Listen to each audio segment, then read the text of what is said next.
Firstly Neha, big boss के घर के बाहर आकर के ऐसा लग रहा है कितना आप मिस कर रहे हो बिग बॉस का घर और बिग बॉस के कंटेस्टेंट? मिस तो कर रही हूँ 100% डेफिनेटली यार, बट कल फिनाले है, so I be meeting everyone, so I am looking forward to that. उसके बाद तो मतलब बिल्कुल ही खत्म हो जाएगा, तो ये अभी एक होप है कि कल मिलेंगे। But I am missing the big boss house also, I never thought I will say that. I thought कि मैं बाहर आके बहुत खुश होंगी, और हूँ, मतलब घर आके बहुत खुश हूँ, फैमिली से मिलके अपने खुद के बिस्तर में सो के। लेकिन अभी भी मेरा बिग बॉस का एक क्लॉक चल रहा है, मेरे को 3-4 बजे नींद आ रही है, Yeah, और टाइम पे खाना खा रही हूँ, 4 बजे रेडी हो रही हूँ, क्योंकि पता नहीं था ना वहाँ पे क्या टाइमिंग हो रहा है, तो अभी yeah. भी चल रहा है। But looking forward to meeting my friends tomorrow. Okay, so Neha, जब आप बिग बॉस के बाहर आई, क्या आपने देखा फिर से अपने एपिसोड? क्या आपने देखा कैसे प्रतीक, शमिता और राकेश आपको मिस कर रहे हैं अभी भी घर में? तो have you saw some glimpse? I saw Pratik missing me a lot. I saw Shamita missing me a lot. I saw कि वो दोनों एक दूसरे को कंसोल कर रहे हैं। मैंने पूरा एपिसोड नहीं देखा है, लेकिन मैंने क्लिप्स देखे हैं, लोगों ने, मुझे फैंस ने भेजे हैं। तो that was very heart warming, क्योंकि यूजुअली क्या होता है, बिग बॉस के घर से जब लोग चले जाते हैं तो लोग मूव ऑन कर जाते हैं नेक्स्ट डे, बट यहाँ दिख रहा है कि वो दोनों मूव ऑन नहीं कर रहे हैं, दे आर मिसिंग मी। और ऑनेस्टली अगर मैं भी उनकी जगह होती तो मेरा भी वही रिएक्शन होता उन दोनों के लिए। तो वो देख के लग रहा है कि जो दोस्तियां बनाई हैं वो रियल बनाई हैं, और I am very proud of that. और हमने ये भी कई बार सुना है, प्रतीक निशांत को बोल रहा है, निशांत प्रतीक को बोल रहा है कि अगर नेहा स्टेज पे मिलोगी तो झगड़ा मत करना कुछ भी बात को लेकर। सो उस पे क्या बोलना चाहोगे? क्या आपने वो ग्लिम्स देखा? नहीं, नहीं, क्या बोला उन्होंने? कुछ भी हो जाए, या अगर कुछ क्लिप देख लिया एक दूसरे की बुराई करते हुए या नेहा के बारे में कुछ बोलते हुए, तो झगड़ा मत करना स्टेज पे। जरूर करूंगी, जान ले लूंगी मैं। उनको लगता है कि मैं छोड़ दूंगी, स्पेशली निशांत को मेरे, और अगर प्रतीक ने भी बोला जूता, वहीं पे चूल्हा मारूंगी सीधा, या जो मैं करती हूँ। बिग बॉस घर में हम हमेशा बिग बॉस कंटेस्टेंट रहेंगे, उनको बोलो कि लड़ाई झगड़ा जरूर होगा, बाहर मिलेंगे तो शायद नहीं होगा, मजा आता ओके। है। सो नेहा, जैसे कि हमने देखा कि शो में कई सारे अप्स एंड डाउन्स आए हैं, सो कौन सा एक ऐसा पल है जो आपके काफी ही क्लोज है, और कौन सा एक ऐसा पल है जो कि आप कभी याद नहीं करना चाहोगे? हाँ, आई थिंक बहुत सारे पल हैं जो याद करना चाहूंगी, जब शमिता के मॉर्निंग हग्स, प्रतीक के मॉर्निंग हग्स, राकेश के मॉर्निंग किसेस मेरे चीक पे, निशांत और मेरे डांस, हमारा गण चुंडी का जो डायन का जो भी सारे खेल था। अ, जितनी बार प्रतीक ने मेरे आंसू पोंछे या मेरे साथ हंसी मजाक किया। या अ, जीशान को भी बहुत याद करती हूँ मैं, जीशान ने मेरा बहुत ध्यान रखा घर में। तो ऐसे कुछ बहुत सारे हसीन पल हैं जो मैं याद जरूर हमेशा करना चाहूंगी। आई थिंक बुरा में कोई एक एक पल नहीं है, मैं बुरी वो सारी बातें अंदर छोड़ के आना चाहती हूँ जिन्होंने मेरा दिल दुखाया है, या मैंने अगर किसी का दिल दुखाया, I don't want to remember, it's not worth it. Because घर में बहुत चीजें होती हैं अच्छी बुरी, और आई थिंक उससे हम अच्छा लेके जाएं तो वो बेटर है। कुछ ऐसे सदस्य हैं जिनसे मैं मिलना या बात नहीं करना चाहूंगी, क्योंकि उनका बर्ताव अभी भी मुझे सही नहीं लग रहा। क्योंकि मैं दोस्तों की दोस्त हूँ, और दुश्मनों की दुश्मन तो नहीं बोल सकती, पर दुश्मनी भी पूरी निभानी आती है मुझे। तो you know, if people are not going to be respectful of me outside the house, then even I don't want to have a relationship with them. तो वो डेफिनेटली है मेरा थी। ओके। सो नेहा, हमने ये भी देखा कि नो ट्रॉफी के एकदम पास आकर फिनाले वीक में पहुंचने के बाद आउट होना काफी ही नो सैडिंग पॉइंट होता है। आपको एक स्ट्रॉन्ग पॉइंट आ गया था, एक कॉन्फिडेंस हमने देख लिया था कि आप ट्रॉफी लेकर जाओगे। इसके बारे में क्या बोलना चाहोगे? क्योंकि हमने कई बार ऐसा भी देखा है कि आप नेहा ऐसा फील करती कि शायद आप फिनाले तक ना जाओ, लेकिन इस बार आप फिनाले तक पहुंच गई, लेकिन फिनाले वीक में आउट हो गई। तो मुझे ऐसा लगता है कि मैं स्ट्रॉन्ग कंटेस्टेंट बहुत थी, लेकिन हो सकता है कि मैंने ऑडियंस को कहीं ना कहीं कंफ्यूज किया ये दिखा के कि मैं नहीं जीतना चाहती हूँ, या मैंने बहुत लास्ट में जाके बोलना शुरू करी हूँ बात। यस। दोनों राकेश और मैंने दोनों ने ये किया है, तो इसलिए मैं कुछ किसी के अगेंस्ट होल्ड नहीं कर सकती। डेफिनेटली निशान, प्रतीक और दिव्या ज्यादा चाहते थे ट्रॉफी को, शमिता में और राकेश थोड़ा बैकफुट पे रहते थे। अ, तो बुरा ये लग रहा है कि यार पूरा ही हो जाता फिनाले में अगर अपने दोस्तों के साथ खड़ी रहती स्टेज पे, क्योंकि मेरे 3 दोस्त हैं और निशान को भी मैंने अंदर, उनसे मेरे झगड़े बहुत हुए हैं बाद में, बट उनको भी दोस्त तो माना ही था अंदर। तो जी। ऐसे 3-4 लोग जिनको मैं लाइक करती हूँ, उनके साथ खड़ी रहती तो बहुत अच्छा लगता। हैविंग सेड दैट मुझे कोई I am not feeling bad because top 6 भी बहुत बड़ी बात होती है। Yeah. यू नो उसको वो दर्जा, वो प्यार भी मुझे दिया गया बिग बॉस के घर में, कंटेस्टेंट्स ने भी दिया, ऑडियंस ने भी दिया, तो I have no regrets in that sense.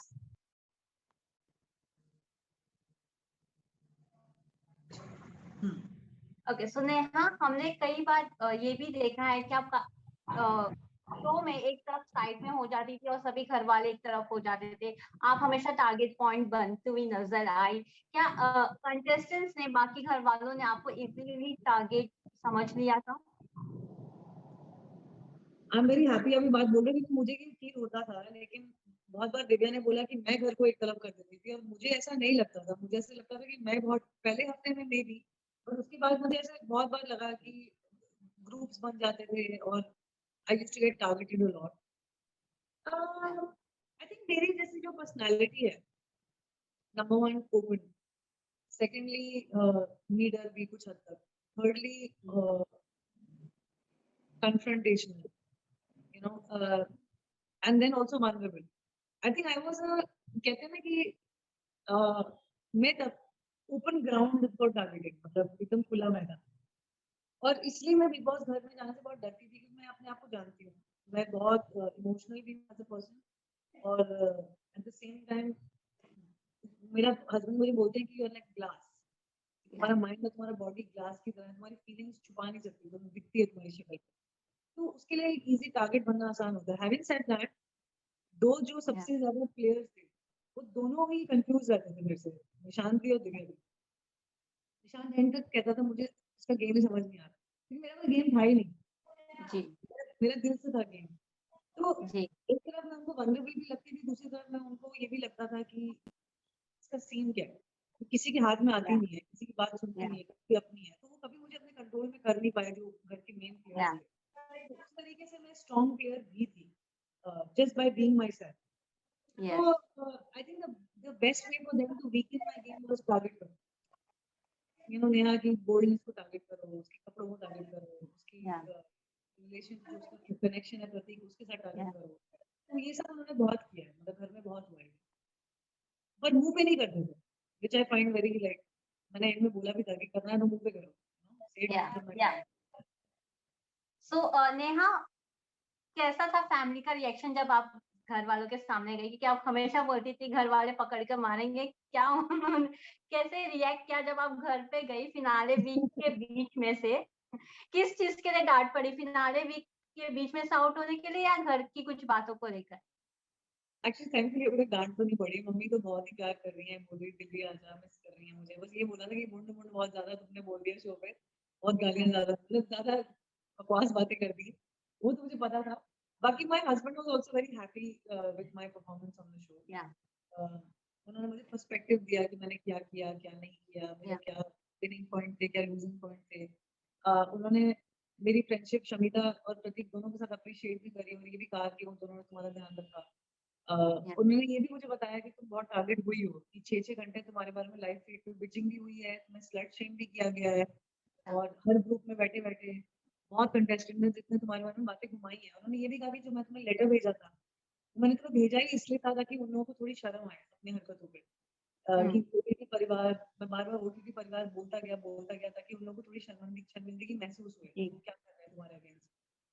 तो मैंने कहा अच्छा, मैंने उस तरीके से लिया नहीं, मेरे को लगा कि तुम मुझे बोल रहे हो कि सब बहुत अच्छे हैं और मेरे को सबसे अच्छी तरह बन के रहना चाहिए। तो मुझे वो बात समझ नहीं आई। क्योंकि उन्होंने लेटर में एक चीज़ लिखी थी कि you know be the Neha, जो तुम जैसे या। तुम्हें वो बचपना है, कि लड़ाई होने के बाद भी सीसॉ के ऊपर बैठ के दोबारा सबसे दोस्ती कर ली। और मेरा मेरा वो नेचर था भी शो में, मतलब कि मुझे गुस्सा भी बहुत आता था, लेकिन मैं फिर ठंडी भी हो जाती थी और मस्ती करती थी। अब मुझे कुछ जर्नलिस्ट ने बोला भी कि आप बड़े एक्सट्रीम पे शो पे, या तो आप बहुत खुश होते थे या तो आपको बहुत गुस्सा आ जाता था, बहुत रो लेते थे। बट वो मेरा नेचर है। या। जो इंसान खुले दिल से दोस्ती प्यार करता है, वो खुले दिल से गुस्सा भी करेगा। मैं हमेशा अपने दोस्तों को बोलती हूँ कि यार अगर तुम मेरा एक एस्पेक्ट को एक्सेप्ट करते हो, तो फिर सब या। चीज़ें एक्सेप्ट करो ना, क्योंकि जो इंसान गहराई से प्यार करेगा, वो गहराई से दुश्मनी भी करेगा, वो गहराई से गुस्सा भी करेगा, वो या। उसी के इंटेंसिटी से सब कुछ करेगा। तो आपकी सारी इंटेंसिटी को एक्सेप्ट करना ज़रूरी है। और जो मेरे तो फ्रेंड्स देख वो जिन्होंने फ्रेंड समझा नहीं वो मैटर नहीं करते। ओके, सो नेहा, जैसे कि हमने देखा कि आपको लेकर आपके जब पैर में लगा था उसको लेकर, बॉडी शेमिंग को लेकर, कई सारे बात को, आपके ड्रेसिंग स्टाइल को लेकर, कई सारे बातों को लेकर आप मुद्दा, मतलब आपको मुद्दा में लिया जाता था, आपको टारगेट किया जाता था। पर हमने कई बार ये देखा था कि आप अपने लिए ज्यादा फाइट नहीं कर पाती थी, आप बैक आंसर जल्दी नहीं दे पाते। हाँ, नहीं यू राइट, मैंने आर्ग्यूमेंट्स किए हैं लेकिन बहुत ज़्यादा बदतमीज़ी नहीं करी लोगों के साथ। हम्म, क्योंकि उनका नेचर नहीं है और मेरी अपब्रिंगिंग ही नहीं है वैसी, मतलब मैं नहीं कह रही जी कि उनकी वैसी है।